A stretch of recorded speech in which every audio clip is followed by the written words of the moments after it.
Hello mga boss, maraming salamat sa mga positive feedback ninyo. Sobrang dami ng positive feedback and I really appreciate it. Sa mga nagtatanong sino ba mga bashers, pag blinak ko kasi ang isang viewer, one day lang ata or 2 days madidelete na automatically ang kanilang comment, pero sure automatic na madidelete pag block ang user. Hindi ko alam ilang days o hours bago ito mawala. Dahil sa week na ito puro flat earth ang diniscuss natin, malamang parang part 5 na rin ito. May mga iilan-ilan na nabasa ako na medyo nainis. Well, si Boss Gaming na yun, he stated na gusto niya at ayaw niya. Gusto dahil magandang pagkakapresent. Ayaw dahil posibleng marami din akong kumbinsi dito. Well, it is up to them boss. Sandamakmak na ang disclaimer ko kung talagang maniniwala sila, it's their choice. Hindi ko lang pwedeng sabihin na, oh wag kayong maniwala ha. Sa totoo lang, ang mga nagko-comment na naniniwala is for sure nasa 60% above na flat earther na ito. What I mean na 60% is ang paniniwala nila ng flat ang mundo ay ganun na kataas. Anyway, I digress. Simulan natin mga boss. Sa tingin ko, wala pang nakakapuntang flat earther sa outer space. Siyempre, mga astronauts hindi naman mga flat earther yan, I assume. Merong isang sumubok na magpalipad ng sarili niyang homemade rocket para ma-prove once and for all na flat ang mundo. Sadly, hindi ito naging matagumpay. Although inamin niya na isa lamang itong publicity stunt para sa flat earth movement at hindi naman talaga intended para malaman ang hugis ng mundo. Salamat sa question Boss Benji. Well, hindi ko to nasama sa part 4, buti na lang ang tanong mo. I tried to find the answer to your question. Ayon sa nabasa ko, high tides and low tides occur because of the pressure and also electromagnetic energy. I'll keep it short and sweet dahil sweet ka naman. Ang heavenly bodies na araw at buwan ay mayroong electromagnetic energy. At dahil ang tubig ay diamagnetic which means nire-repel ang magnetic field, nagkakaroon ng opposition kaya nagkakaroon ng low and high tides. May isa rin akong nakita na ayon daw ito sa evaporation which I think is more absurd dahil kahit umaga may high tide naman. Mga boss, sa mga flat earther, please feel free to correct my statement. Ito lang kasi ang nakita ko at yun ang pagkakaintindi ko sa information. Teka, sabi ko hindi na ako sasagot mga questions nyo ah. Oh well, sinabi ko pala yan bago ko naisip tong week in review natin. Anyway, let's move on. It's religion versus science kasi boss. Halimbawa, ang evolution theory, it does not go well sa Bible, di ba? Because we know, ayon sa Bible, God created mankind. Ayon naman sa science, man evolved from fish, not ape but fish. Ganon din dito sa flat earth. Bible says the earth is flat. Science says the earth is sphere. To emphasize boss, may mga tao kasi faith ang pinangahawakan. Kaya regardless sa mga tinuturo sa kanila, they will still believe what is in the Bible. At may iba naman na mas pinapaboran ang siyensya. Great info boss. Apparently hindi ko rin to nasama. Si Auguste Piccard ay isang Swiss physicist, inventor at explorer. Siya rin ang kauna-unahang tao na nakapunta sa stratosphere at dahil dito, si Auguste ang pinaniniwala ang naka-witness ng curvature ng ating mundo. Ayon sa article which is linked down below, nung baba sila Piccard ay nagkaroon ng leakage. Ang kanilang sinasakyan ay umakyat ng 9 miles at dito, ayon sa article, nakita nila ang copper-colored tapos naging bluish haze para daw itong isang flat disk na mayroong upturned edge. Yan mga boss, ayon sa article, ang earth ay flat. I tried to research on this boss at itong madalas na ginagamit na argument ng mga flat earther. Since week in review natin ito, I will say my piece. Ayon naman sa nabasa ko, hindi naman talaga sinabi ni Piccard ang katagang yon. Now if you open the link sa description and take a look sa article, ang manonotice mo ay mga quotations kagaya ng radio roof at blue air. Meaning si Piccard talaga nagsabi nito dahil may mga quotations. About naman sa paglalarawan, wala siyang quotations. So ang iba ay naniniwala na ito ay hindi naman talaga sinabi ni Piccard. Interpretasyon ng sumulat ng article. When you say experts boss, was this NASA? Ayon kasi sa mga ibang flat earthers again sa iba, they do not have a galaxy. At least on how I understand it. Ang earth ay nasa dome. Ang nakikita natin ay mga heavenly bodies. Ang paniniwala na ang mundo ay mula sa mainit na core at nagpapaikot ang mga dust dito hanggang sa nabuo is blasphemy. Sa totoo lang, sa mga flat earther. Dahil ayon sa Bible, God created the earth. Hindi ito natural occurrence. Someone made it. Made us. Religious people kasi boss ang nag-i-insist nito. Well, I don't know any specific religious people or religion, pero ang mga flat earthers, lalo na dito sa atin, 90% religious basis ang ginagamit nila. Well, honestly mga boss, if you have seen the news, si Elon Musk, nagtanong yan at sumagot ang Flat Earther Society na Mars has been observed to be round. Dito naman sa atin, naniniwala na other celestial bodies does not exist. May iba naniniwala they exist, pero sa labas ng dome. The Earth is flat at yun na yun. Good question. Wala akong makitang kasagutan dito, so I would formulate my own understanding. Sa tingin ko dahil din sa naglalabas ng electromagnetic ang araw at buwan, nagka-cancel ito ay base lamang sa pagkakaintindi ko. Should be, pero ito ay closely impossible. Bakit? Antarctic Treaty of 1961. Dito pinagbabawal ang pag-claim sa Antarctica. Though, ayon din sa treaty na ito, mayroong freedom of scientific investigation. So it is possible pero syempre hindi ganun kadali makakuha ng clearance. Sa katunayan, ilan mga flat earthers sa Amerika ang nagbabalak puntahan ang South Pole at i-explore ito. Ang kanilang mission ay malampasan ang South Pole. Then again, they have to get clearance first dahil nga sa treaty na ito. The good thing about the US flat earthers is that they try to prove it by experimentation. Dahil sila mismo gustong malaman kung ito ba ay flat o hindi. Which differs from us really kasi sa ating mga Pinoy, not all but most of them look into the Bible for answers. Why not? That's the Bible. Isa pa, we don't have money to spend sa mga ganyang bagay. Well, at least most of us. To answer your question boss, I would switch from different beliefs. First off, ang mga flat earthers na solely based sa Bible. Ang mga ito ay naniniwala na ang mga bumabagsak sa langit ay mga anghel na pinadala mula sa langit. Now, the second believer would say, ang mga ito ay mga real asteroids and comets pero ito ay mula sa taas ng dome natin, not necessarily sa labas. Now, the third explanation would be, ito ay galing sa labas ng Earth Dome na nakapasok lang sa firmament, not necessary na wasak ang firmament dahil possibly ang firmament na ito ay parang atmosphere lang din. Technically, checkmate move ito para sa mga ibang flat earthers na naniniwala na ang space ay hindi nag-i-exist. Pero kasi merong mga flat earthers na naniniwala na space exists lalo na sa mga US. Kaya lang nasa loob daw tayo ng firmament. I know, medyo magulo kasi salang stars. Anong laman ng space? Earth lang ba? I would assume na yes, stars exist sa space. Thing is, ang solar system lang natin ang mali. So, ang firmament ang nagbablock ng mga heavenly bodies kagaya ng meteors na makakapasok sa mundo natin. Kaya din pag nagtatelescope ka, makikita mo ang ibang heavenly bodies. Again, ang iba kasi hindi naniniwala na space exists. So, drawing lang pag tumingin ka sa telescope.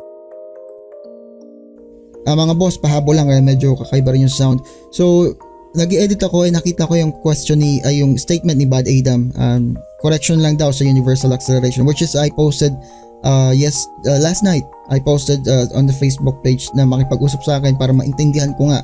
Kasi nga, ang pagkakaintindi ko is Flat Earth Society is the main head or main branch. Kasi nga, si Shenton yung kumuha or naging successor ng Flat Earth. So, my understanding is kung ano yung sinabi ni Shenton, iyon yung paniniwala ng mga Flat Earthers.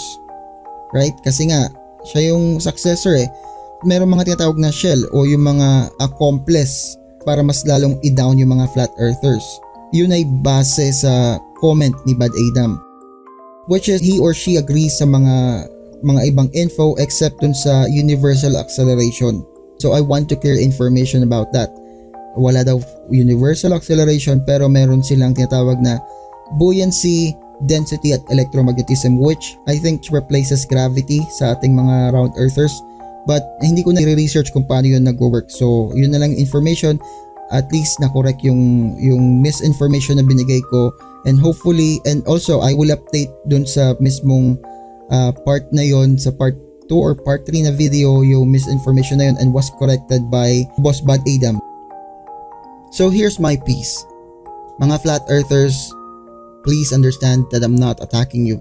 This is only my opinion and not to attack you. Clear tayo dyan ha. Baka mamaya meron na mag-hysterical sa comment yan na isa akong satanista ha. I know sinabi ko na hindi ako magde-debunk pero some of you ask, bakit ba hindi ako naniniwala na flat ang mundo? Gusto kong linawin mga boss, hindi porket naniniwala ako na bilog ang mundo, ibig sabihin dinidisregard ko ng Bible. Yan din kasi ang maling assumption ng iba. Pag round earther ka, then hindi mo sinusunod ang Biblia. Well, I for one, to believe in Bible and to believe na round ang mundo. So you can call me atheist, I don't care. Basta ko alam ko sarili ko na I believe in God. Thing is, I also believe in what I understand. So bakit nga ba hindi ako magde-debunk ng flat earther? For one, you cannot beat Bible with science. That's a fact. Kasi alam naman natin na kahit na sandamakmak na evidence, some still clings on what the Bible says. So why debunk it in the first place? Why create a video for it then? I hear some of you say. Again, mga boss, parinisan ko ang video na to kasi maraming nag-request. Kaya instead na debunking video ang ginawa ko is to indulge your curiosity. Kasi 99% we all know, bata pa lang tayo, we understand the earth is round. Bakit ngayong tumanda nag-iba? Anong nangyari? That is what I presented to you. What happened? Bakit nabuo ito? Bakit marami pa ring naniniwala dito? Say we agree, nasa our hoaxes. But we have a lot of private companies na nagpapadala ng satellite. Ay oo nga pala, yung satellites na yan. Sabi nga pala nung nabasa ko, kasi nagbabrowse ako ng Facebook at naghahanap ako ng mga katanungan nung time na ginagawa ko yung video. Hinahanap ko yung mga possible na itatanong ng mga round earthers sa flat earther. So hinanap ko yun at hinanap ko rin ang sagot. At nakita ko doon sa isang Facebook page. Ang sabi, ano yun? Mas malakas pang signal ng NASA sa Mars kesa sa wifi ko dito sa bahay? Well, siguro bata pa yung nagtanong na yon, hindi ko na rin papangalanan pa. Pero for sure, makikita nyo yan pag hinahanap nyo. Well, sana isa siya sa nanonood para kahit papano medyo maliwanagan. Satellites are not all the same. We have radio, cellphone, GPS, remote sensing at marami pang iba. So do not compare the signal of the Wi-Fi, radio station, TV or any other stuffs when it comes to the signal from outer space. Gumawa sila ng equipment specifically para makasagap ng signal na yun. Hindi mo rin ba naiisip na ang Wi-Fi mo sobrang hina pero ang TV mo malakas ang signal or ang radio? Yun palang dapat nagkaroon ka na ng idea on how satellites work. So yes, we would need specific cell towers and cell sites para properly ma-distribute ang signal. Say, signal ng cellphone. Ang cellphone natin will connect to cell satellites. Ang phone natin ay hindi capable na mag-connect sa satellite directly dahil na din sa equipment nito. So, ang mga eksperto gumawa ng cell towers para ang mga cellphones ay dito mag-connect at ang cell tower naman na ito ay i-connect sa satellites. So, kung sino ka man nag-comment na yan sa FB page na nakita ko, I am hoping na mapanood mo to para maliwanagan ka kahit papano. Kung hindi pa rin narinawan, I can make topic on satellites. Request mo lang. The thing that threw me off sa flat earth is really the eclipse. Mas gugustuhin ko maniwala na shadow ito ng ating mundo kaysa sa isang mystical and magical object na transparent at nagpapakita lamang kapag nasisinagan ng araw. And take note, kapag naglo-lunar eclipse lang. Another thing that was claimed was nagta-travel daw tayo na sobrang bilis and yet nakakasabay tayo, tama? I've shown you how the solar system travels, sun being the center. Pero gayon pa man, ang mga satellites ay nakakasabay sa sobrang bilis nito. How come? Again, mga boss, if you're a flat earther, this will not make sense. If you were a round or sphere enthusiast, then you believe in gravity. Ang gravity nag-i-exist sa Milky Way, which holds our solar system in place. Ang solar system natin may sariling gravity, which holds our Earth in place. Ang Earth natin may sariling gravity, which holds us. Ayan ang reason kung bakit ang mga satellites, tayo, at iba pa ay hindi nalalaglag sa pag-travel. Dahil tayo ay under ng gravity ng mundo. Okay, para mas maliwanagan, nakikita mo ang kumot sa tabi mo, di ba? Kung mayroon ka mang kumot or kama sa tabi, kita mo yan, di ba? Think of the space as a blanket. Maglagay ka ng mga bagay-bagay. So, pag kinalaw mo ang blanket, ang mga nakalagay dito ay gagalaw din, di ba? Sasama ito kapag hinila mo ng dahan-dahan. Huwag naman sobrang bilis. So, sasama ito pag hinila mo ng dahan-dahan. So, in a sense, gravity holds things together. Pero gravity is a hoax, I hear you say. Then mga boss, I rest my case. The fact that we have to prove the earth is round is kinda depressing. Para sa akin at least. Why? Why do we have to prove something that is already proven? Because the Bible says it? Ayun ang tinatawag na faith. It's not evidence. We have evidence that the earth is sphere. They have faith that the earth is flat. Evidence versus faith cannot go hand in hand, mga boss. It should be faith versus faith or evidence versus evidence. But then again, even faith versus faith hindi rin nagkakasundo. So I hope I made this clear sa inyo, mga boss. But we have evidence too, I hear some of you say. And then if you have, good for you.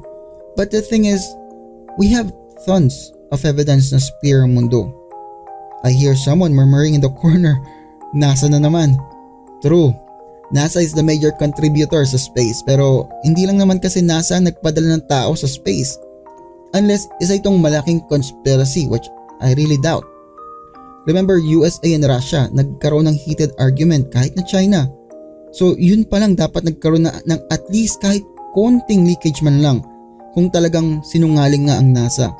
Hell, even Elon Musk tweeted about this, and the main branch of Flat Earth Society says Mars is round. Before NASA was even created, ang mga ancients alam na sphere ang mundo. Tapos ngayon sasabihin natin flat. Are we going back to our ancient knowledge? NASA was founded in 1958. Hulaan nyo kung kailan na pagtanto ng mga ancients na sphere ang mundo. It's around 5th century BC. Again, napagtanto, meaning naisip nila base sa kanilang eksperimentasyon, obserbasyon at pag-aaral. Quote, "If I have seen further, it is by standing on the shoulders of giants." End quote, by Isaac Newton. I let this one sink into you, sa mga flat earthers. If you are a flat earther, then continue your faith. If you are a sphere enthusiast, then I don't think the 4 videos bother you. Kung nag-spark ito ng curiosity mo, then do your thing. Research and learn. If you are triggered by my statement, then I am sorry. So 4 videos about flat earth, hindi ka na-trigger, tapos 1 video lang na sphere earth, na-trigger ka agad. Chill ka lang, boss. Ang pagsasabi ko ay opinion lang and not disrespecting your belief. It's just my statement kung bakit hindi ako naniniwala. So, I will end it here, pero wag niyo munang i-close kasi may announcement ng konti. As you are aware, I took requests and compiled them. Marami akong nakikita na paulit-ulit na nagre-request and I'm sorry, hindi ko kayo nare-replyan. Please understand na hindi ko kayo agad mapagbigyan dahil may mga naunang nag-request na din. Pero hindi naman porket hindi ko kayo pinansin hindi ko na kayo love. Sadyang madami lang talagang nauna. In line with that, patapos na ang ating version 0 request at mag-i-start na tayo sa version 1 baka last week ng March o first week ng April. Ito po ang mga nasama sa list which is publishing on first week ng April: Reincarnation, Time Travel, Devil's Bible, Soul Selling, Botchegi Mountain, Moon Landing, 7 Deadly Sins, Princess of Hell, Freemasons, Anubis, Friday the 13th, San Telmo, ano ba tong ND? Near Death Experience, Hydra, Bigfoot. Sa atin namang AOTW, Devil's Frog, Direwolf, Gigantosaurus, Carnotaurus, Sea Scorpion, Jaguar, Jellyfish, Horseshoe Crabs, and Scorpion. As you can see, marami-rami po ito kaya wag sanang sasama ang loob nyo kung hindi po kayo mapagbigyan sa request niyo agad. Almost 2 to 3 months bago matapos yan. Mga boss, next week topic pala natin possibly is tungkol sa Serena, which is in locally, gumawa kasi ako ng mermaid. So mermaid is international kung ano yung mga paniniwala nun. Ngayon pumunta tayo sa local. Possibly next week ipapublish ko yun at ipapublish ko rin ng UFO part 1, part 2, and part 3, possibly part 1 siguro. Then another thing is, have you ever heard of the taong aso? Not the werewolf, pero yung literal na taong aso. I-discuss din natin yan next week. So kung hindi pa kayo nakaka-subscribe, sa inyo kung magsasubscribe kayo, pero ang upload natin is every other day, Monday, Wednesday, Friday, every 5 p.m. At least every 5 p.m. But I try to make it every other day. That being said, up na po ang version 2 request form natin. Tingnan nyo po kung nakaabot ang request nyo sa form. If not, sa next polling period na po. Maraming salamat sa support ninyo mga boss. Sa mga nag-hysterical dyan, relax lang.